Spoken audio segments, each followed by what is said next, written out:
ऐसा समझ। टीकमगढ़ से प्रियांशु जैन नमोस्त निवेदन करते हुए प्रश्न पूछ रहे हैं।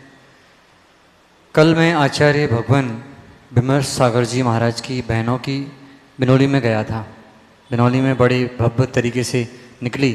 क्या बिनौली निकालना और हल्दी मेहंदी आदि जो कार्यक्रम होता है वह आगम सम्मत है?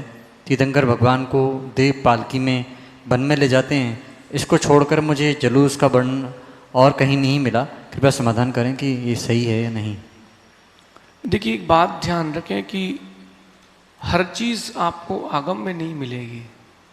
कुछ चीज़ें आपको अपनी बुद्धि से भी लगाना चाहिए। तीर्थंकरों की बात अलग है, सामान्य मुनिराजों की बात अलग है। कई बार अपन तीर्थंकर से सब चीज़ें कंपेयर करते। एक महाराज ने तो मुझसे बोला कि अपन को भी रथ आदि में बैठ जाना चाहिए। मैंने कहा क्यों? बोले जब तीर्थंकर बैठ सकते हैं तो अपन क्यों नहीं बैठ सकते? मैंने कहा नहीं, वो तीर्थंकर है, वो प्रतिमा है, उनका वर्णन अलग है, अपना अलग है।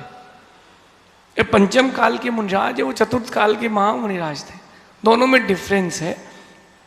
रही बात बिनौली और गोद भराई की, तो आगम में इसके बारे में ये लिखा है कि जब कोई दीक्षा लेने जाता है तो लोग उसकी अनुमोदना करते हैं।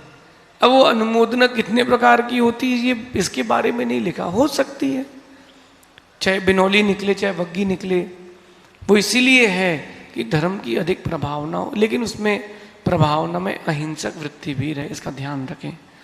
और ज़्यादा विकल्प ना करके अपन तो अनुमोदना करें। उस दिन जब वो सभी त्यागी वृत्ति अपने आए थे तब मैंने भी कही थी ये बात कि तो सौभाग्य है आपका कि आपको अनुमोदना करने के लिए दीक्षार्थी मिल रहे हैं। वो वहीं की वहीं तुरंत के तुरंत दीक्षा हो जाती तो आपको अनुमोदना करने का मौका कब मिलता? तो आपके नगर में आए, गोद भराई करने मिल रही है। कहते हैं कि जो तीर्थंकर की माँ की गोद भरता है पंचकरणक आदि में, उसकी गोद कभी खाली नहीं रहती। ऐसे ही गोद भराई का सिस्टम है कि अपन गोद भराई करें ताकि अपने को भी रत्नत्रय से अपनी आत्मा की गोद भरे, ऐसा मानना है। और मैं आपसे कहता हूँ कि मैंने भी अनुमोदना की थी तो मेरी भी दीक्षा हुई है। अपन भी विकल्प ना करके अनुमोदना करें।